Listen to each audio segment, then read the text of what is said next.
cuffs are off, man.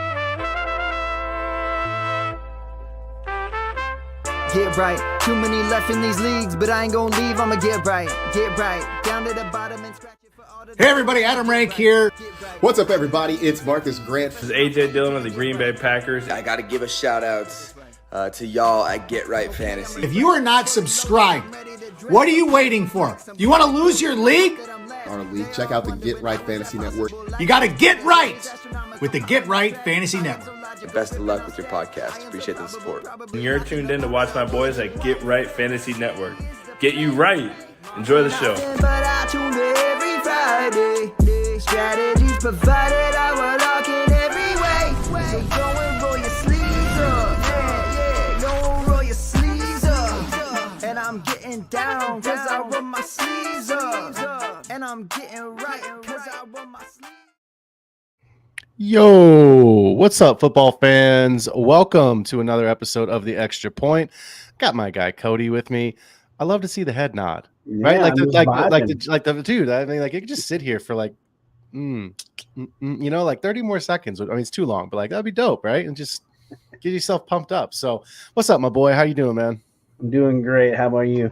Can't complain. You and I were just talking pre-show. The neighbor kids are having a little beer pong tournament with water right now. They are for sure under 21, but I'm almost positive in high school. I just went upstairs to get some water and saw them out in my kitchen. So, if you want to hop on over to catch a quick flight to California, we can show them. We can run the table for a little while. Elbow behind the line, though. Make sure. I heard some complaining about the elbow rule already. So it's all already good. At a young age, huh?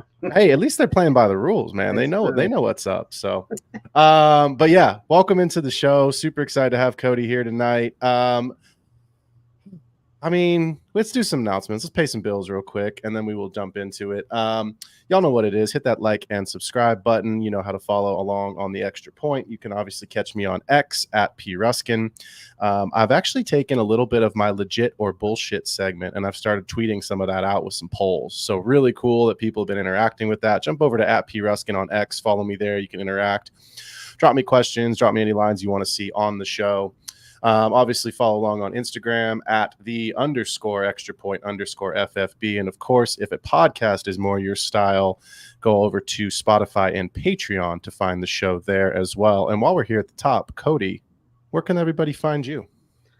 They can find me at dynastypros.com as a writer or on their YouTube with my podcast, Fourth and Dynasty, which Phil was just on. I was. We're just flipping it here. So I'm going to throw my link in the chat for those that aren't subscribed. Here is the link, Cody, if you want to do the same throughout the show.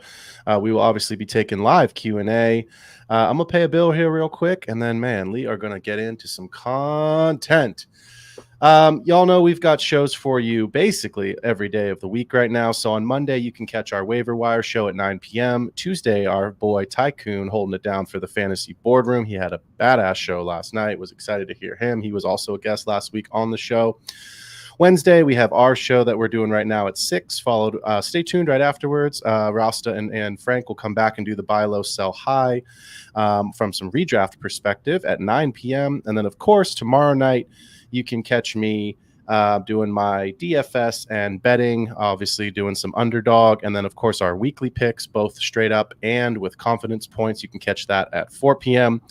And then don't miss either show we've got going on Friday with our Start Sits Part 1 at 6 p.m. Pacific with Mike and Kendall. And then, of course, you can catch me and Rasta holding it down for the West Coast folks at 8 p.m. for Start Sits, every game broken down for you, who we like, making sure that you are getting yourself ready for the weekend.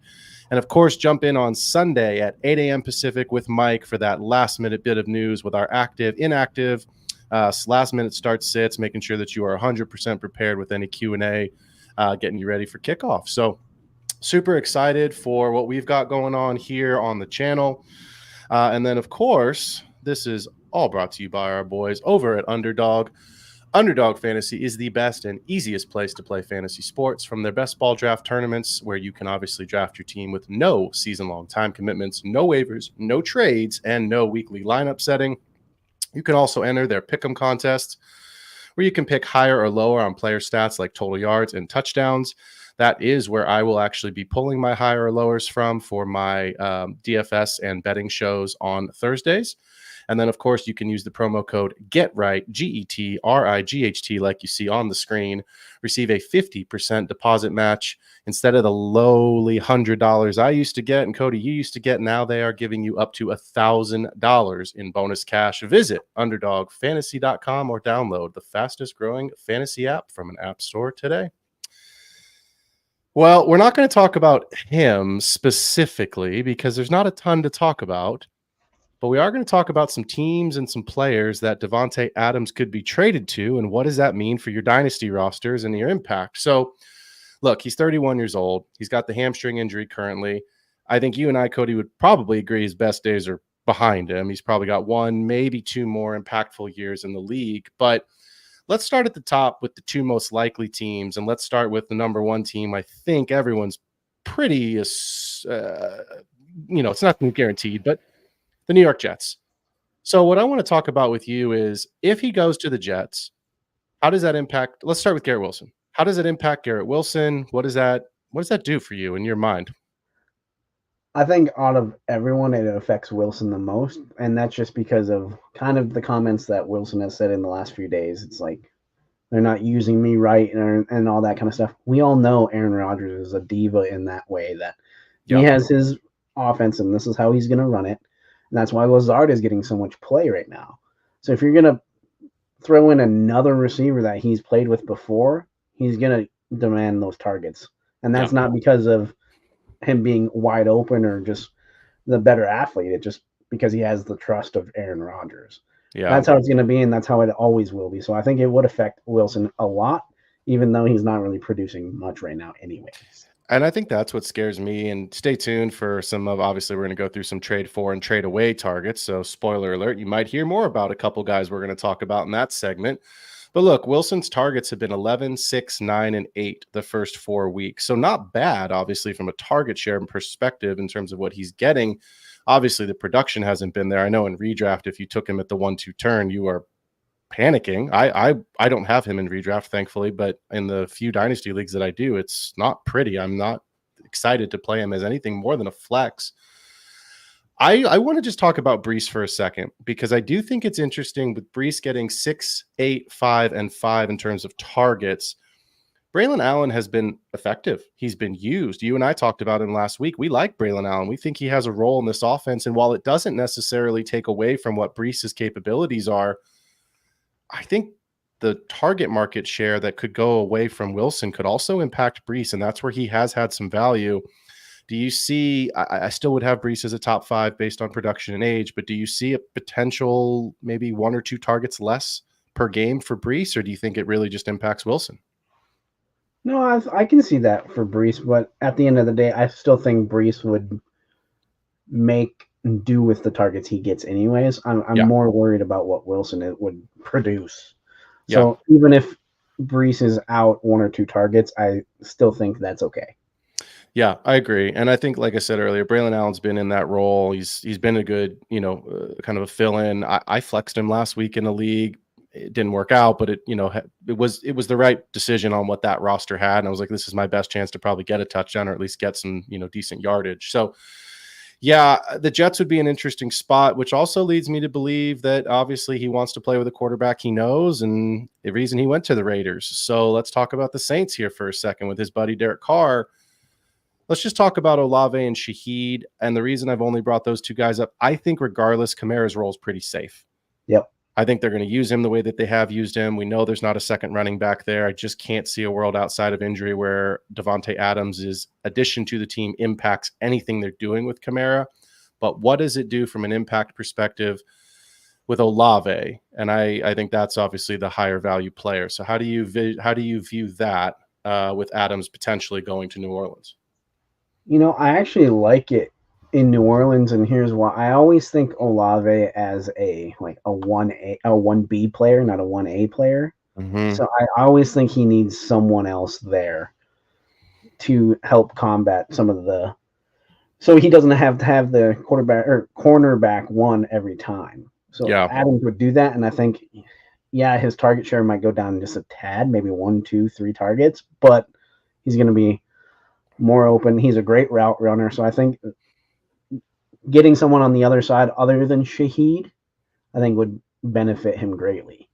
Let me ask you this then, because I agree with what you just said. I think my fear is in the touchdown department, because that's where historically Olave has been low, and that's really what's kept him out of that wide receiver 1 finish over the last couple of seasons. And I think, like you said, I feel much better with Olave as my wide receiver 2 than my wide receiver 1. I think most people would. Do you think that it's going to stabilize in terms of, like, is his ceiling capped in terms of total touchdowns if Adam does show up? Or do you think with Adams there, like you said, it maybe opens up more looks for Olave for touchdown possibilities? Which side do you lean there? I would actually still lean for more touchdowns, because in the red zone, you're going to want to go with the bigger target, and that's Adams. You're going to want to cover him up. And, you always have the touchdown monster in New Orleans, as that's Taysom Hill. He's always stealing touchdowns. That guy, So it's more of a who's going to run those crossing routes and get open. It's going to be Shaheed and Olave. So I actually like what they would be doing anyways. And we all know Shaheed's the deep threat. He's the Deshaun Jackson. He's not going to get the 11 targets like he did last week all the time. Yep. So just more of a he's going to be hit and miss all year, and that's just that's the type of player he is, and that's why you drafted him where you did. But I think Adams would just stabilize the wide receiver core in a way that they haven't seen. I mean, with Michael Thomas, if you had Michael Thomas of 5 years ago, I think he would have worked out with Olave really well. And I actually think he worked with Olave pretty well last year. He didn't get the production value that he wanted. So. Yeah, I was just going to say, I mean, Shaheed 5, 4, 5, and 11 targets. To me, I don't think Adams impacts Shaheed at all. Like you said, he's the deep threat. He's the guy that, if he catches of those 5 targets, he catches 3 of them and goes for 87 and 2. Doesn't matter if Davante Adams is there or not. So I would just want to, we're going to talk about the next 3 teams really quick, because they're kind of quick rapid fire, because I think for us, it's more speculation. The noise seems to be around the Jets and the Saints, at least the loudest amount of noise. Are you more afraid of him landing in New York to hurt Wilson's value, or are you more upset if he goes to New Orleans? I think it sounds like maybe you think he could help Olave a bit more. So I think I know where you lean, but Wilson or Olave is more impacted. New York. Yeah, I think Wilson's more impacted for sure. I agree. And I think the other thing people have to remember is Aaron Rodgers may not be there. I know Derek Carr has got another year on the contract. They've paid him like he's going to be there for 2 more years. We haven't seen any news, or look, he's playing great right now. So there's no reason to have Spencer Rattler do anything other than continue to sit on the bench and practice. We're going to talk about Garrett Wilson later. Spoiler alert, but we're going to talk about him. So let's rapid fire these next 3 teams. These are no particular order, but look, I think the Rams have to be a logical landing spot because they have nobody. Cooper Kupp's injured, and now we're hearing that Puka may miss another 4 to 6 weeks, is what I heard today. Maybe now as early as week 9 is the earliest he might be back. Similarly, like we just talked about with Rodgers, Stafford's maybe next. If it's not this year, it's next year. You know what I mean? Like that's it. So I don't know. Acquiring Adams is really a win for the Rams, other than the fact that they don't have anyone. But do you think it's a possibility he winds up there? Yeah, because they do need. You can't have Jordan Whittington be your wide receiver 1. You just can't. No. So, I mean, they have to do something. You would assume, or they just ride it out and just let it roll because now they have draft picks. Yeah. So then they know that they can get something. Yeah. In the draft next year, but I don't think it's a lost season. Their team is still pretty good. Yep. Like, not good, but decent especially in the division they're in. So if they got Adams, I think it would just stabilize their season. Yeah. And I think it's a spot that it could, just because of the injuries. I don't think it impacts Puka or Kupp's value long term. Kupp's also 31, so like, what's his age? He's already hit the age cliff, and at the end of the day, Puka's the guy going forward, regardless of whether this season is cut short or not. So let's talk about the Kansas City Chiefs. Look, losing Rashee Rice last week, and I don't want to hear any about, we don't know the extent of the injury. He ain't coming back. I don't care what the extent of the injury is. He's not coming back. And the question I have is, would he really go there? And this is interesting, right? Like, does Rice actually get suspended next year? I can't believe that the Chiefs would make an actual move on the possibility of a player maybe or maybe not getting suspended. But does it impact, if he does go there, how does it impact Travis Kelce? Because I think Worthy is safe. Obviously, he's a rookie. He's the big play guy. But how does it impact Kelce if Adams does go to the Chiefs? I think it doesn't hurt Kelce that much. The person that hurts Kelce the most is Rice, because he is that middle of the field type of player. Adams is kind of everything, so you can scheme him out of the middle or let him go deeper, just the deeper and shorter routes, and then let Kelsey be in the middle of the field, like where he thrives at. So I actually don't think it would be a bad place to have him on this team for Kelsey fantasy owners. But I mean, no one wants to see him go to the Chiefs, and I don't think the Raiders would trade him there. Oh, that's the thing, right? I don't know. Are the Raiders really going to trade in division? I mean, whether they think they can win the division or not. I mean, stranger things have, like the Bills made a trade up with the Chiefs, who they have to go through to get to the Super Bowl, and right now it's not looking so smart. But you can never forgive them. Yep. No, again, just kind of thinking about like teams that need a guy that, again, in division makes it really tough. So let's talk about this last team really quickly, because this player is really interesting to me. The Steelers were linked with Brandon Ayuk all summer. It was the will he, won't he kind of questions, and then obviously ultimately coming back to the Niners here. But I don't believe that they are out of the market. In fact, I would say they are probably the third team in my, betting poll behind the Jets and the Saints to actually acquire Adams. What does that mean for George Pickens? Because similar to some other guys we've talked about, like he's a deep threat, which is obviously his role. But I do think what makes Pickens valuable is the fact that he's the only guy there. So if there is now an actual player, what does that do for Pickens this season? And let's just say for next as well, because it's a dynasty show and we think Adams probably has 2 years left. I think it would help Pickens out a lot because he needs to learn how to be a pro. I mean, he's got the diva down. He's always had the diva down. And he's got the talent to be, but he needs someone there to teach him how to be a pro wide receiver. Yeah. And I think Adams could do that. I think Adams is one of the better ones that could do that for him. I think one of the ones that he'd actually listen to. So I actually like that a lot.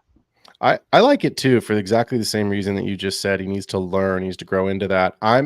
Look, if I know the Steelers are unbeaten. I get it, right? Like it's Justin Fields revival. Justin Fields should have stayed in Chicago. Like all that is, to be fair, a little bit. It's a noise. It's kind of noisy bullshit, in my opinion. Yeah, for sure. I think he will come crashing back down to earth here pretty soon. Pickens, to me, isn't a volume monster because there's not a lot of volume in this offense. Yep. So I think the targets 7, 4, 7, and 11. So he's had 29 targets on the season. He's turned that into 20 for 284 and 0.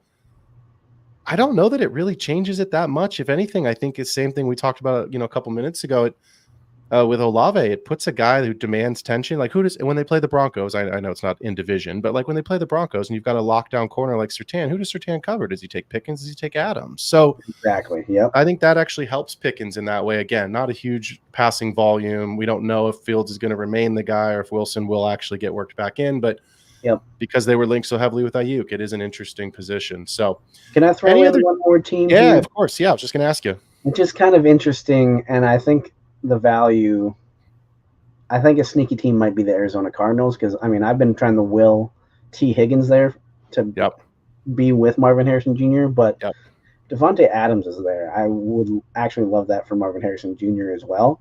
Obviously, I don't believe in Michael Wilson like other people do. I just never have. And Greg Dortch, I think, is a really good slot player. Right. So they need another guy on the other end. I think that would take that offense just to the next level that they're looking for. Yeah. I think that would make their offense combat San Francisco's defense that you could probably split one with them and actually be a real wild card contender. Well, as a Niners fan, I do not want to see Arizona add anyone that can hurt us, but I agree with you. I think that probably takes Michael Wilson not out of the dynasty picture, but it certainly depresses him to a level you just kind of have to hold and hope that Adams, doesn't show up or something happens where he becomes relevant again.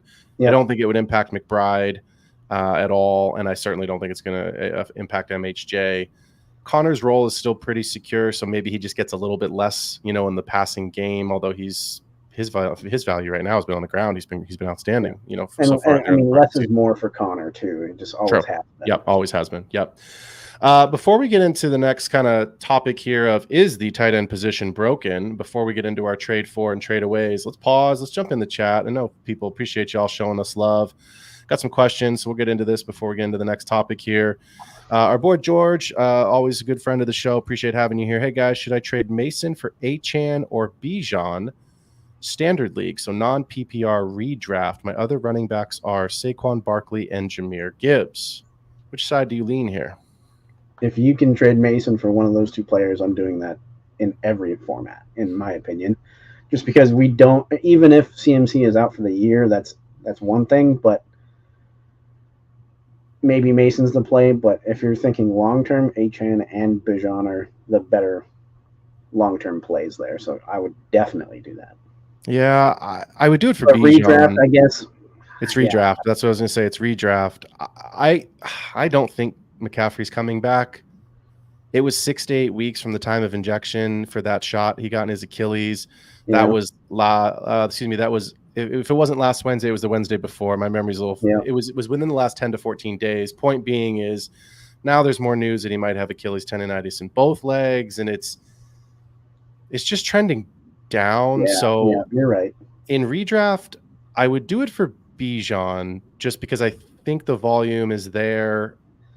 I don't think I would do it for Achane. I think the Dolphins are broken right now, man. I know Achane can win you a week off of half of the touches that the other guys need in the rest of the league. But Mason's the guy, and Garendo fumbled off of the kick return last week, which was Kyle Shanahan doghoused him. There's really no one else there. So, and to be honest, I mean, you're in a good spot already with Barkley and Gibbs. Yeah. So this is for a flex play. And really, Mason's a great flex play. So I would just keep him right where you're at. Yeah, so I would. Actually, no. In Dynasty, I would do it every day of the week. But in redraft, I probably would keep Mason for sure. Yeah, I think I would still trade him for Bijan, but I wouldn't for Achane. And again, it's a standard league, so I'm chasing touchdowns. So give me Mason, give me Bijan, Mason, Achane in that order in this question. Perry W saying, I think the Bills should trade for Adams. We've heard that. I think that was a lot of noise early on. The only reason I think he won't go there is they pretty clearly have demonstrated by getting rid of Diggs, regardless of his diva status, that they're going younger. So I just don't see them bringing him in. And I just said it, the Dolphins are broken. So if you can beat the Jets, I think you win the division without him.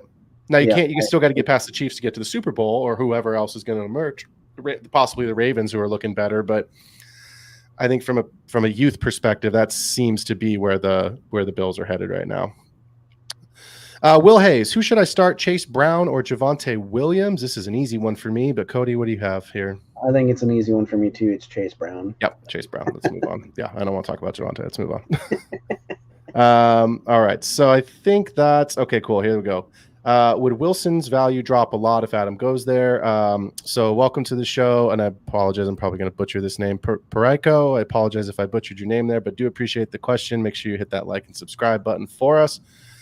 We talked about that a little earlier on, so if you jumped in late, yes, we do think that Wilson's value would drop a lot. We think it would probably be the most impacted of the 5 teams we listed between the Jets, the Saints, the Chiefs, the Rams, and the Steelers. So I don't see a world where it's really going to be positive for him, for Garrett Wilson, that is, if Adams goes there, simply because there's only so many targets to go around. Awesome. So yeah, I think we are good here for just a second. Yeah, Rasta, appreciate you. If you do have a question, drop it in the chat. I will get to it ASAP. We do have super chat, so we're obviously going to jump into the next topic and get the show moving. But if you want us to pause and answer your question anytime, throw us that super chat, and we're happy to answer. All right, my man. Is the tight end position broken? Just yes or no? It might be. I agree. I think so. Look, I'm going to start at the top because we have to. What the fuck, Mark Andrews? What in the actual fuck? I mean, look, he's 33rd in targets earned this season. He's 29 years old. He got you his full PPR. He got you 3.4 fantasy points in week 1, 9.1 in week 2. And then apparently he took like a 2-week vacation and just said, like, I'm not going to go to Hawaii, but I'm also not going to play football. So he is 6 for 9. Excuse me. He has 9 targets. He is 6 for 65 and 0. What is your panic level in Dynasty? I'm not going to talk about redraft because you're benching him in redraft. What is your panic level in Dynasty on Mark Andrews, or are you panicking? I am panicking a little bit, but it's not as much as I would be in redraft. It just, I don't know. I have a feeling that I can go get a Tucker Kraft or a K. Dotton or something like that, where I can supplant until Mark Andrews gets here. Yep. Which nothing shows me that he will be this dramatic 33rd in targets the whole year. Because I mean, right now it just the offense dictates or goes through Davante Adams, and then they're doing slip screens to Zay Flowers. Yep. They really need that six guy on the line to help them block as well, and Andrews is doing that. This is how it is. So once the boxes get stacked, play action starts working a little bit more. That's when Mark Andrews is going to start becoming a factor again. Teams know and are still game planning for Mark Andrews. Agreed. And once that stops, which it will sooner than later, because then they're not going to see him as a threat, that's when he's going to start getting fantasy relevant. So is that a full year? It might be. But you can't really sell him either, because you can find a different person on the waiver wire that will probably get you points. Yeah, I think in Dynasty you have no choice but to hold and bench. I think that's what you have to do. It's what I'm doing for the shares that I have. And you're right, Tucker Kraft is a good option. I played Hunter Henry last week. It wasn't pretty, but I got 2.9 or 29 yards or whatever he got me for 2 catches. So I got 4 fantasy points, and guess what? It's 4 fantasy points more than Mark Andrews got. You can't sell him. You know what he's capable of. So my question to you really quickly, I know it's about Dynasty, but can you actually drop him in redraft? He'll get picked. He will get picked up off the waiver wire. Or are you okay with that? And that's my question. If you drop him, are you okay with that? Like, what would you do? If I was, let's just say, we're 4 weeks in. If I'm 2-2 and above, I'll drop him for a different asset.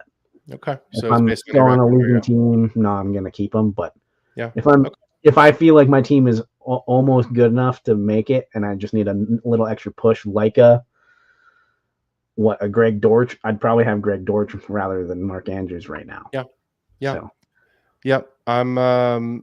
There's some guys. I mean, I saw Tucker Kraft. It was a Dynasty league, but Tucker Kraft was somehow on the waiver wire in a Dynasty league. He went for $100. Basically, someone dropped their whole fab budget on him, which I don't really mind. You're buying a player if you feel like he's going to be your guy going forward. I didn't look at that roster to see what else that guy has, but if you need a guy, you need a guy. And Kraft's, it's a better offense right now. So, okay. Let's talk about the rest of the tight end position, because the question was, is the tight end position broken? Like, here's some scary stat lines I think that people are letting affect their judgment. And I tell you right now, I got an offer the other day, straight up, Dallas Goedert for Chris Godwin. I am the Chris Godwin owner. Which side would you rather have? Yeah, let's do both. Let's do redraft and Dynasty, because they're both kind of similar age when it comes to Dynasty perspective as well. They're both older. I guess the only way I would ever make the trade for Goddard is if it was tight end premium. Right. It's not. Yeah. I declined it quite quickly, actually. I wasn't offended by it. I just was like, and here's why. Dallas Goedert is tight end 1 right now. We're going to talk about him. Spoiler alert. 319 yards. AJ Brown has played 1 week. Davante Smith, excuse me, wrong Davante. A good Davante. Different name too. But Davante Smith, limited, has been in and out of the lineup, concussion last week. So they're on the bye this week. Dallas Goedert has never in his career had a tight end 1. He's had 2 top 12 finishes. He has never had a top 10 if you're in a 10-team league. He's never had a top 10 finish. So to be tight end 1, I think, is very misleading. Bowers has 216 total yards. That's good. That's what we wanted to see. He seems to be the guy. And I think when Davante Adams goes away, we should only see more goodness for Bowers. And I think if you wanted to trade for him, you've missed your window. Agreed? For sure. Yeah. Okay.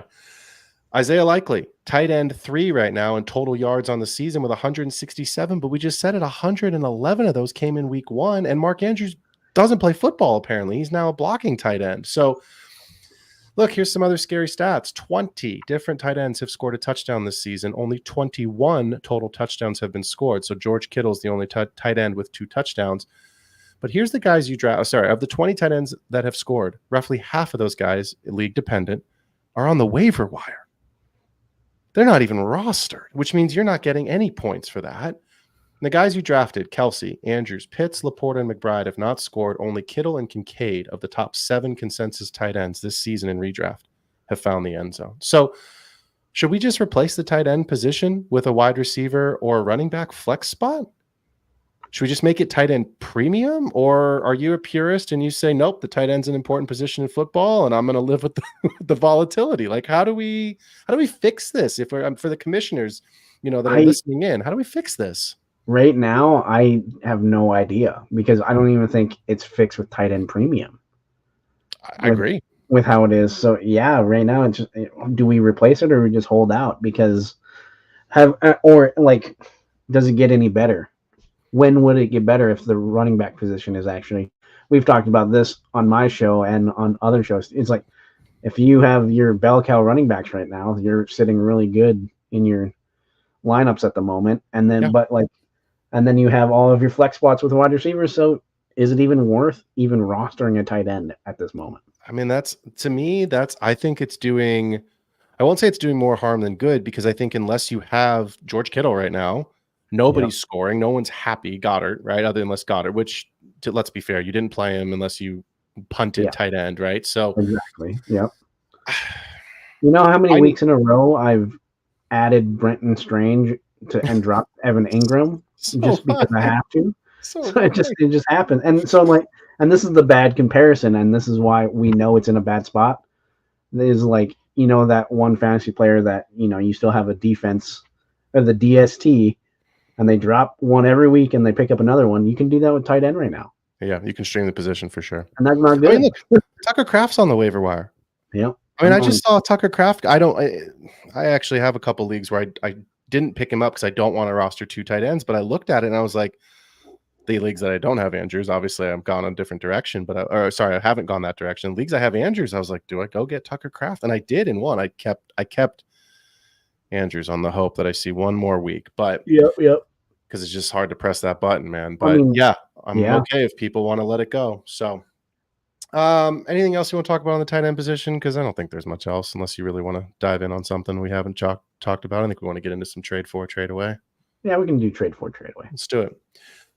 I want to talk about a running back right now who I believe is a trade away candidate. And in weeks 1 through 3, he went 27 for 68 and 0. He added 6 catches off of 10 targets for 46 and 0. Last week, he gets 16 rushing attempts, turns that into 93 yards and a tutty. He went 7 for 7 in the receiving game for 72 yards and no touchdown. Mr. DeAndre Swift. I'm selling, and I'm trying to sell off the back of the idea that he has never had a running back 1 season in his entire career. He's only finished inside the top 15 once. I know he's had his injury history, which is another reason I'm selling. But I believe, and I've said this many times, we have to stop after this many years and this much data and analytics and proof in front of our faces. Have to stop believing guys are going to transform into these players that we drafted them to be when they have never produced at that level. Are you trading for Swift? Are you trading him away? And if you're trading for or away, what are you wanting to get, or what are you selling for in return? Where are you with DeAndre Swift? I don't have any shares of either, so this is pure. Neither do I. What I think of. I would be trading away for sure. Yeah. And I would be using that stat line week 4 heavy, because I think everyone can see that Roschon is going to get some more play. Yep. First of all, but you can also argue that week 4 they might have just went more to let's simplify the offense for Caleb Williams. Yeah. And what's that going to be? Who's going to be the security blanket right now? It's going to be DeAndre Swift. Yep. For one, because Allen is out. So then you have to play your rookie wide receiver too to make him look a little bit decent. But when Allen is back, it might go back to what we were in week 1 and week 3, and I don't want any part of that. So especially with what I was like right now, if you streamline running back in your drafts and stuff, there's far better options. Agreed. I mean, even if ETN stays hurt, Bigsby, I'd rather have Bigsby than Swift. Yeah. Is waiting in the looms of things. So yes, I would be trying to trade away, and for what? For anything.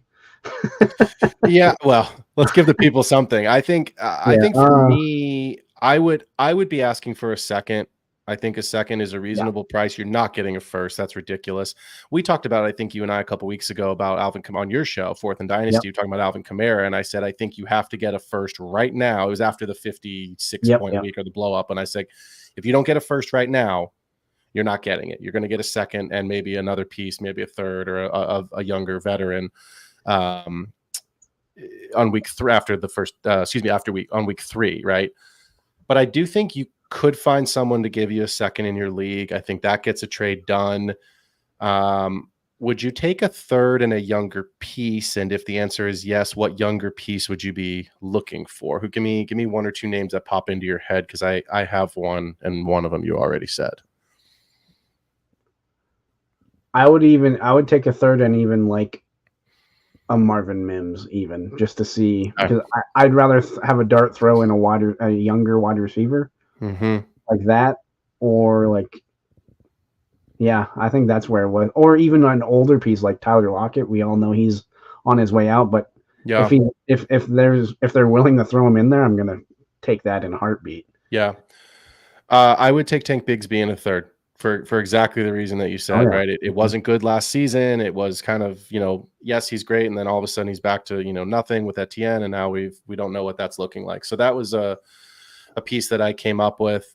A good rule of thumb for running backs too is, however you rank your like top 5 or 6, after that, you don't expect to get a first.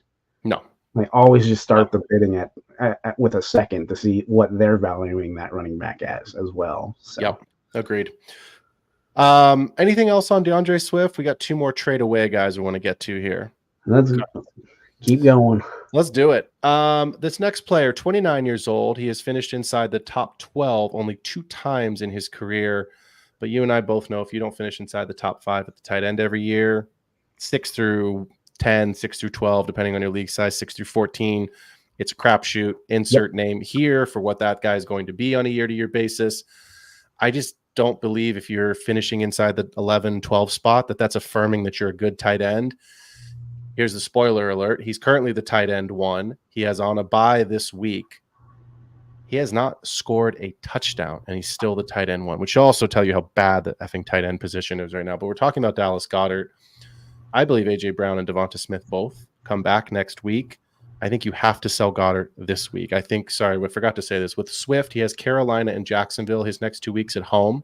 I think you might have a 3-week, probably more like a 2-week window to sell Swift.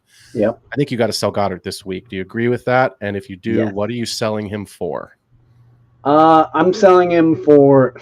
I'm going to start the bidding with a second for sure, right? I'm going to try to. Yep. But even if they throw in maybe even a third and an Elijah Higgins, another tight end that might give me some play, I might even take that, just to get something back for him. Let me give you a name and tell me which side of the trade you would be on, because I'm considering sending this, and I don't know if it'll get done. I know the guy, so I don't know if he'll take it. Dallas Goedert for Team A, Eric All, and a second for Team B. Taking that all day. Yeah. Do you think it gets done? Do you think it gets done though, or would you rather the second and the All side? Because I have Goddard. I want to sell. I want the second and All side for sure. I do too. And like we've been saying, like All is getting 4 targets a game, maybe for only 20 yards, but he's going to sneak in a few touchdowns here and there, and he's getting a good target share or a good snap percentage.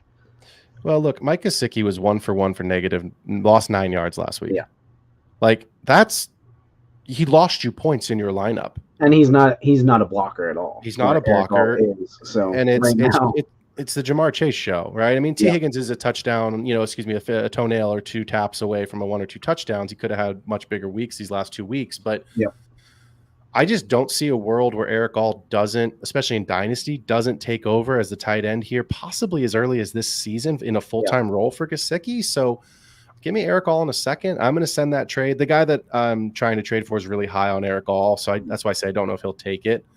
But what about Noah Fant? Noah Fant's interesting, right? Like in a tight end premium, I would do that. because he's been more relevant. I have him in a tight end premium league, and he's actually been starting for me. And, it gets me 7 to 8 points. Well, last week he crushed it because Geno threw the ball 8,000 times. But even with missing, part of the first half in that game. And with the rookie coming out and still showing out too. Yeah, that's what I mean. So, and Seattle's, I don't know what to Seattle's just like a weird case study. I'm going to do some more research on them over the next couple of weeks because, was last week an outlier because they were chasing the game? Is this really what they're going to do? KW3 looked fantastic, and it's like Seattle. I like a lot of. Stop being good, NFC West. Stop it. I like a lot of pieces on Seattle. It's weird. Stop it. We're trying to win one Super Bowl before all of the Niners retire. Right? Yeah. Let's talk about a wide receiver here. 27 years old. Look, he's had 2 better weeks in weeks 3 and 4, but he's had 29 targets on the season. Brian Thomas Jr.'s had 26. They both have 17 receptions. It's Christian Kirk. I've been on record. You can go back and listen to it for all those that are listening / watching. I have been on record since the preseason, since draft season, saying that I think the Jaguars are going to be atrocious this year. They're trending down. Do not draft them in redraft. If you have them in Dynasty, get them off your effing roster. They're going to be awful. Doug Peterson's on the hot seat. 2025 is the final year of Christian Kirk's contract. Next season, they don't really have an out. It's like $12 million in dead cap. I highly doubt they're going to cut him. But what would you trade Kirk for? Because these last 2 weeks have been better. Is he a hold? Is he a trade for you? I'm assuming you're not trying to trade to acquire him. I'm not trying to acquire him for sure. So is he a hold or is he a sell? For the right piece, I think he's a sell. And I'm not even saying like, here's where I'm at with this is, I would try to acquire Judy for Christian Kirk right now because with the off chance that Cooper gets traded. Interesting. So if Cooper gets traded, I would love Jerry Judy over Christian Kirk right now. Yeah. Interesting. Okay. Any other names you can think of that would be good pieces? Right off the top of the head, let's think here.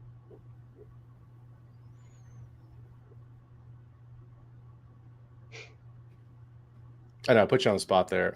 I have one that I do think could be interesting. It could potentially work out. It's his own team, but I would take Bigsby in that group. But I do think there's an interesting Nick Chubb's coming back. They've activated his practice window. I think it's an interesting time to take a look at Jerome Ford plus a pick and kind of disguise because I don't think you can get a pick straight up for Christian Kirk. Yeah, I don't think so. I wouldn't do a second for him. I'd rather have the second, right? And the third is too low. I'd rather have Kirk. But I do think when you take a trade and you kind of disguise what you're really after, if I'm after the second, give me Jerome Ford on the back of the idea that Chubb's coming back. He's Nick Chubb. He's going to be the guy. We said all along, and we've seen it in Cleveland with Nick Chubb and Kareem Hunt. Kareem Hunt's been very involved. Now, I know he's not there anymore. This is Jerome Ford. But my point being is that I do think Ford is going to remain relevant. I know he hasn't been stellar, but he has been good enough to play as an RB2 in some of these teams. If you're decimated at running back right now, if you drafted Christian McCaffrey at the 101, like some people, I didn't, but sorry, I won't put any more pain on you. The only time I did it was when I auto-drafted, so that was my bad. Okay, yeah. But look, in a Dynasty format, I think Ford's going to have a role for the next 2 to 3 years, and we play Dynasty in a 2 to 3 year window. So if I could get Ford in a second for Kirk, I'd be pretty happy with that. I think that's the best way to try to get the pick that you're after without just straight up, hey, give me this pick, because I don't think people are going to do that. So that was the one that came to me. I'm thinking of like what could I trade for straight up and it feel fair? And do we think of like Josh Downs maybe? Maybe he's too high. Maybe Alec Pierce. Possibly, but at that time it's like, why trade receiver for receiver, right? I was thinking more like, okay, yeah, that makes sense. But if you knew that Raheem Mostert was going to be healthy, I would do it. Would you take Mostert for Kirk? For sure, yeah. Because I just don't know what that backfield's going to be. So, yeah, if Mostert's healthy, you're going to want to save Achane for later when Tua comes back. Because I think all signs are pointing that he is coming back. I think so. I would put a guardian cap on him for sure, but that's just me. But it's just, but it's just more of a, I'd probably take Mostert, especially if I need running back help. And I know Mostert was out last week, the chest injury still. It's, practice reports. I don't know what he's going to be for this week, but the Dolphins just look broken. They have no quarterback. So I do think that if Mostert comes back, they're going to lean on Achane and Mostert pretty. I mean, look, they're manufacturing touches for Tyreek, and he still can't get going. Yep. So I just thought, Mostert was an interesting name of a guy that's like, he's older. Kirk's a little older.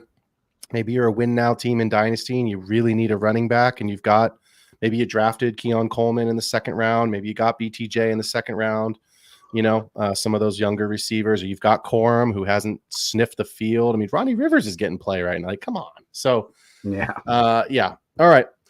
Let's go through 4, which is really still kind of 3, but let's go with the number one, I believe, the number one trade for target in Dynasty right now.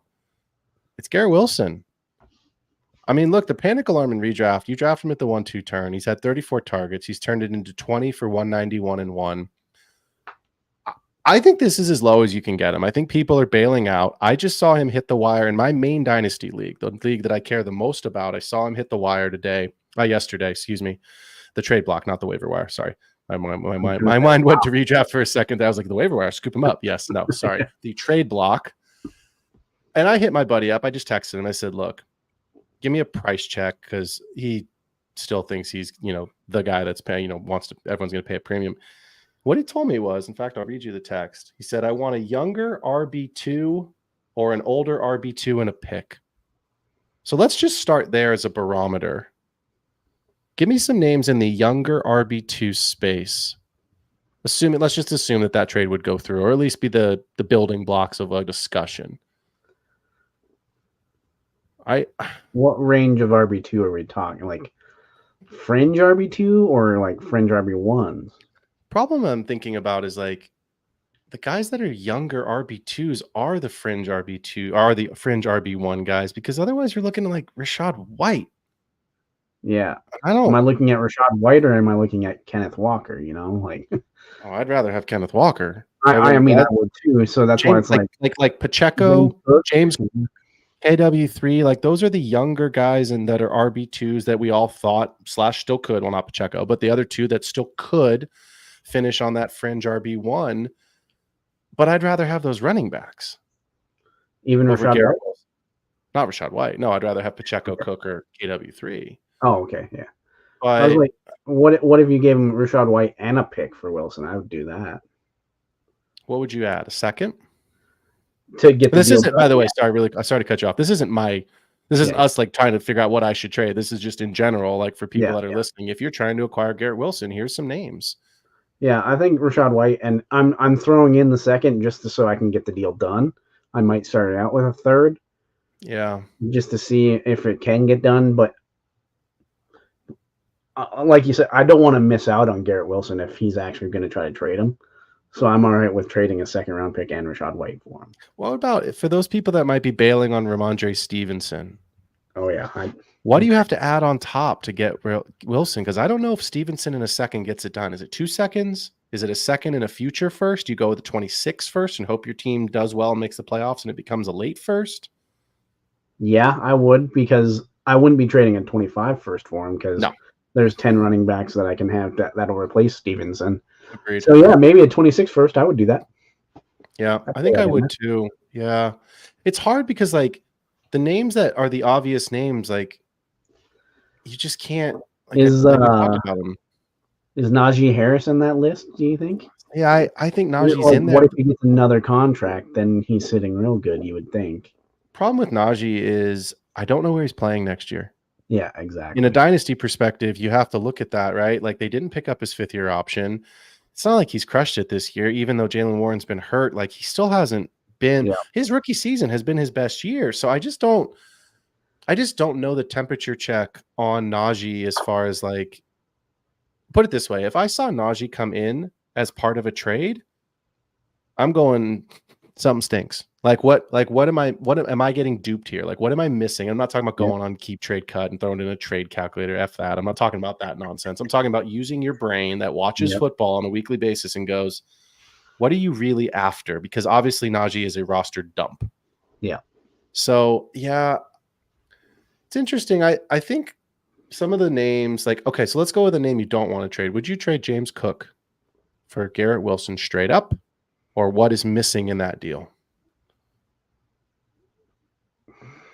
Because that's the name that comes to mind. If Pacheco was healthy, I would be asking you about Pacheco, but because he's hurt, you're trading for what Pacheco could be next season in Dynasty, because it's say 6 to 8 weeks more. It's hard for me to go straight up on James Cook and Garrett Wilson, and it's just because of how volatile the running back market is. Yeah, he's like, I would want a little bit more from the Wilson side. I know that's crazy, but it's just.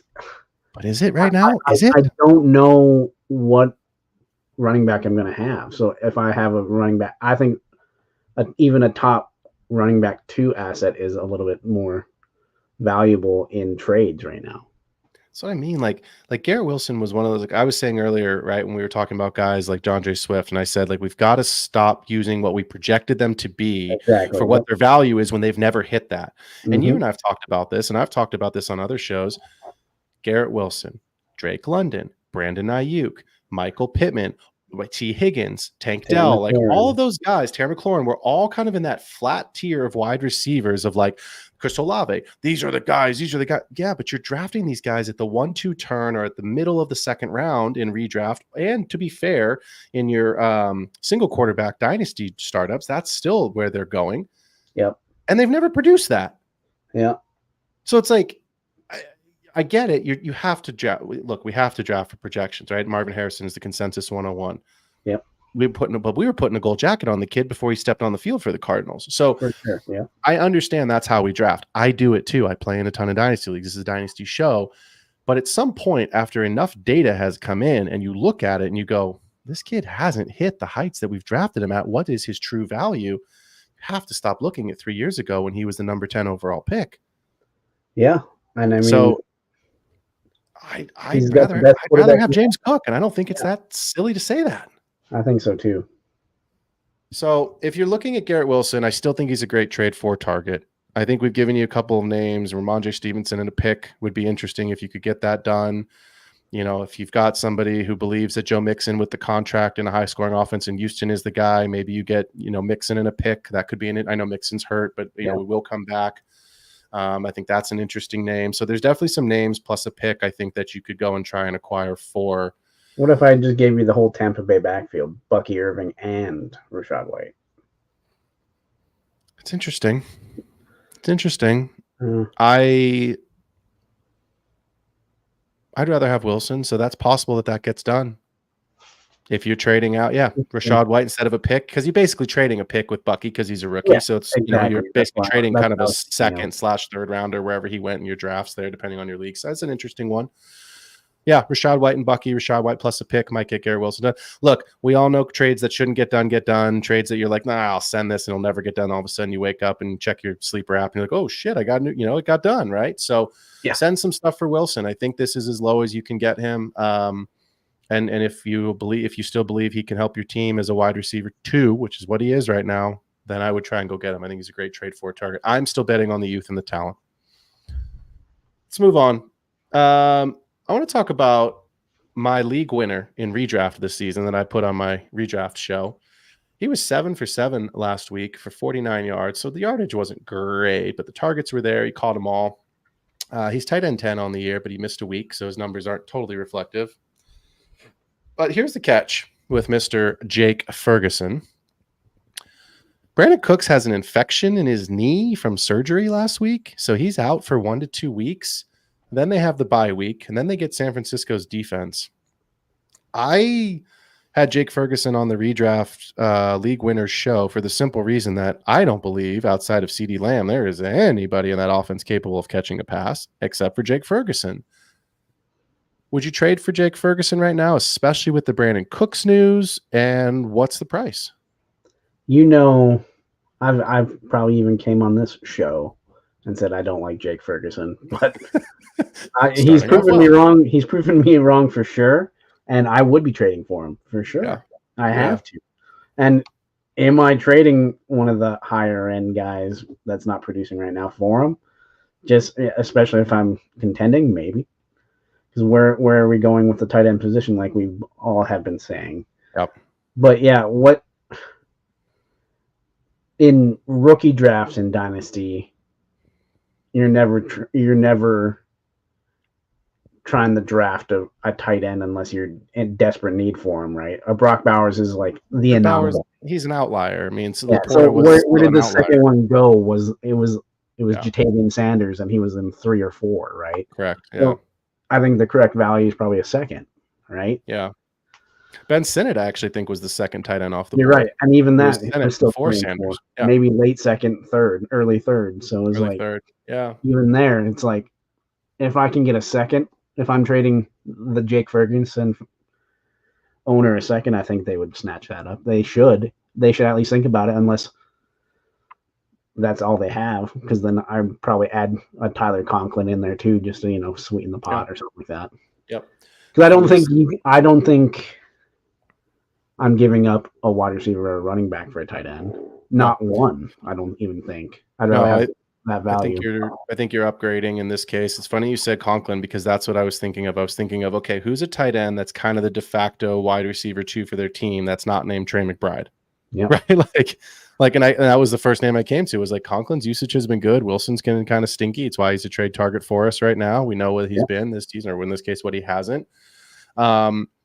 I know the Titans are a mess, but I would see if somebody wants to bite on Chig plus. Yeah. Chig plus would get you Ferguson. I think we talked about him earlier. Noah Fant plus probably gets you Ferguson. So those are at least 3 names. I wouldn't go with a rookie route like Eric All we talked about earlier, even though we like him. In Dynasty, we project him out. Attached to Joe Burrow. Joe Burrow's been paid. Chase, should get paid. We'll see how that all plays out. It just all makes sense. If you're the Eric All owner, you're happy. Yeah, I mean that exactly. So I think that's for me. I think some of those guys would be hard to give up. Who's my brain's blanked right now, but who's the backup? Not Noah Gray, but who's the backup rookie in Kansas City? Jared Wiley. I tried to trade for him the other day, and the guy straight up was like, "No, I'm not giving him up." And I was like, "Wow, you're that high on him?" And he's like, "Patrick Mahomes, the whole narrative, right? Mahomes offense and Kelsey sucks." And I'm like, "Okay." I mean, and look, the guy could be right. We'll see. Going to Noah Gray. Which is why I tried to trade for Wiley, because I was like, I just need a tight end, a kind of like developmental guy, right? Yeah. So yeah, okay. So there's a couple names for you for Jake Ferguson. Let's talk about 2 guys really quickly as we kind of wrap the show here. We talked about a trade away target. So if I have DeAndre Swift as a trade away target, we must be talking about just kidding. Roschon Johnson. Come on down, brother.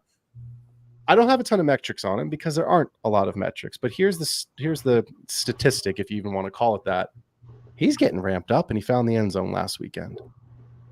How do you project Roschon? Because I think I took a lot of shares of him last year in my second. I don't think I used a second on him, but I definitely used a couple thirds. I may have reached in the second somewhere as he got steamed up, but people were excited about him. It didn't work out, and then obviously they go and they sign. But they put money into Swift. So do you think someone's going to trade Roschon away? Can you acquire him? Everyone has the right price, but what's the price that gets someone to move off of Roschon right now?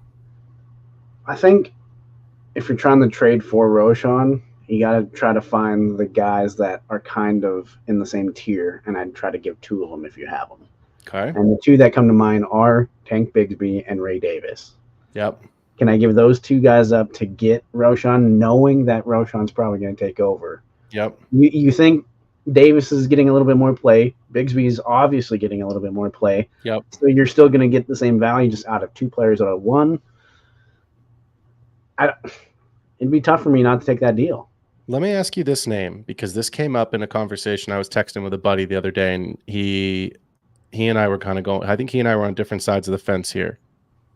All offseason, we said if Josh Jacobs come out and plays like shit, it is Marshawn Lloyd's backfield. And right now, Marshawn Lloyd is on IR, and Josh Jacobs looks pretty damn good. Yeah. Would you trade Marshawn Lloyd for Roschon Johnson? Yeah, I would too. Which is hard because I really like Marshawn Lloyd a lot. I believe in him a lot. I have a lot of shit. He's sitting there on my taxi squad, and that's fine. That's where he belongs right now, or in the IR spot if you've got that. But again, Jacobs looks good. Yeah, I agree with that. I think Marshawn Lloyd a lot, but if I can get the value now instead of waiting two years for it, I would probably take him. Yeah. And Swift has his injury history. Like you said, maybe they simplified the game plan for Caleb because Caleb has looked atrocious. If you drafted Jayden Daniels, good for you. Let's do one more here really quickly. And this one is simply because of how we started the show. So it comes full circle here at the end. This one's kind of low-hanging fruit. Jacoby Myers. You cannot trade for Brock Bowers, right? We understand that. It's impossible. So if and when Davante Adams goes, you're not trading for Bowers. It's not going to happen.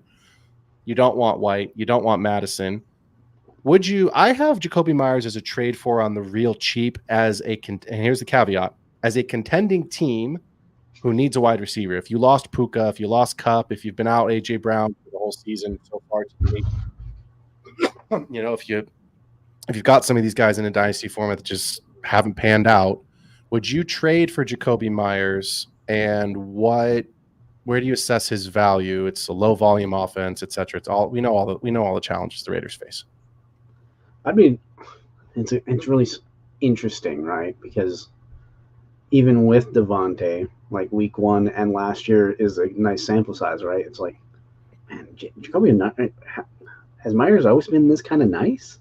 Yeah, that's why I wrote him up. He's interesting. He's interesting. So it's like every week it seems like, yeah, I should try to go get him, but I still don't know the value for him, right? So it's like, am I hyping myself up too much for a mid-tier player, or do I try to go get him for like a? Would you trade Curtis Samuel? Okay, and a third. Yeah, I would. For Myers, do you think that gets done? No, I don't think. I don't either. I think with Curtis Samuel and a third, I would have I think like a Luke McCaffrey type you need to get. Yeah. Oh, interesting name. About Jalen McMillan. Yep, that'd get the deal done. Someone on IR right now. Okay. Yeah. Okay. I think it's that tier of wide receiver, rookie receiver as well. Tez Walker. Tez Walker. Yeah, I don't know. Yeah, Tez. He's the one that's questionable. It just because of fault. Yeah. Yeah. Well, they've been bad. I think he's not been around. Yeah, because I think Keon Coleman's too high. Yeah. A.D. Mitchell maybe. He might be a little too high, but he's still there. I think we still. I'm trying to take I do like A.D. Mitchell. I'm trying to take my bias out of it. So I do still think, regardless of my bias, I think we still need to give him a bit of time. The quarterback plays. Agreed. It's a fucking roller coaster there right now. Yeah. That's why I'm more in the tier of like Luke McCaffrey. It's like he's playing well right now, but I think that's where we're seeing his ceiling. That's a good name too. And an interesting possibility for Adams to wind up there. We didn't talk about that team earlier, but it is interesting with, help Jayden, get him going. You've got 27-year-old Terry? Is 27 or 28 in that range. Yeah. But he's around there. Yeah. Interesting. Yeah. Okay. Well, there's some guys that we think are trade for targets. Jacoby Myers on the cheap, Roschon, Jake Ferguson, and then Garrett Wilson is obviously the most attractive that we believe of pieces that you can go get low, especially if you believe he has the talent, and I still think he does. Some trade away guys, trade high on DeAndre Swift and Dallas Goedert, capitalize on on Goddard's early good start to the season, on Swift's last good week, and Christian Kirk still being kind of involved there in the offense with the last 2 or 3 weeks. I think those are trade away candidates for us. Before we wrap up, we got a couple extra questions, and then, of course, we're going to drop some links. If you are listening, make sure you are liked and subscribed to our channels. Cody, real quick, before we hit the last questions, make sure you tell the people one more time where they can find you and drop your link so they can hit that subscribe button for you, bud.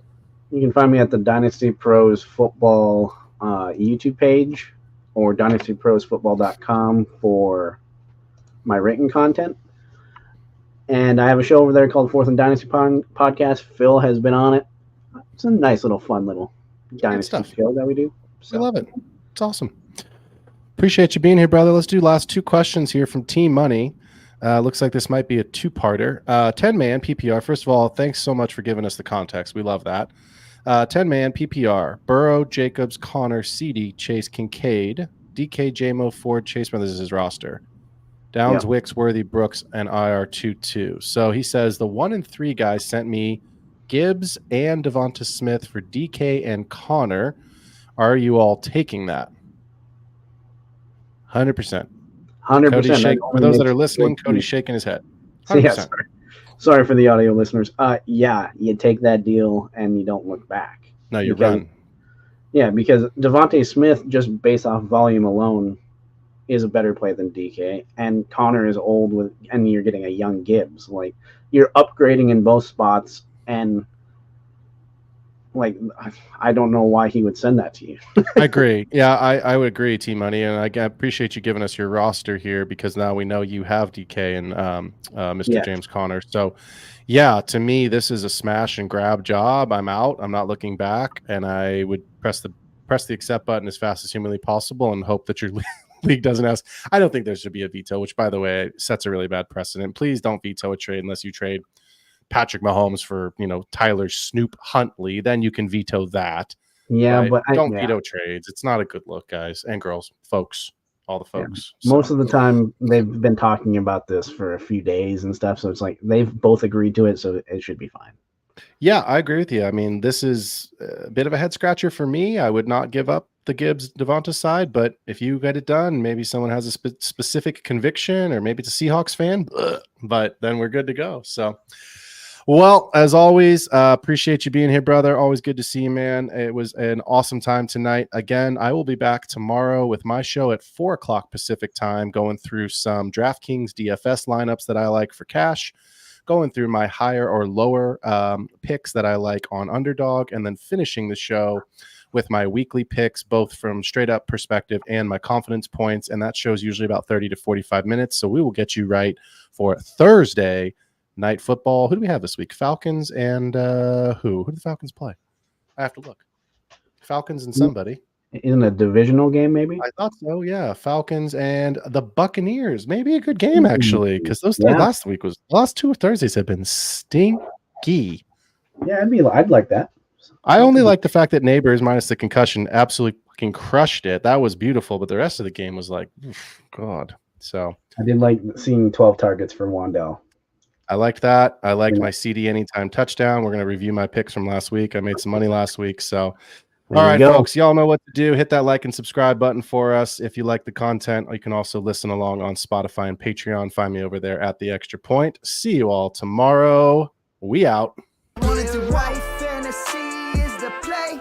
Marking nothing, but I tune in every Friday. Strategies provided, I will lock in every way. So go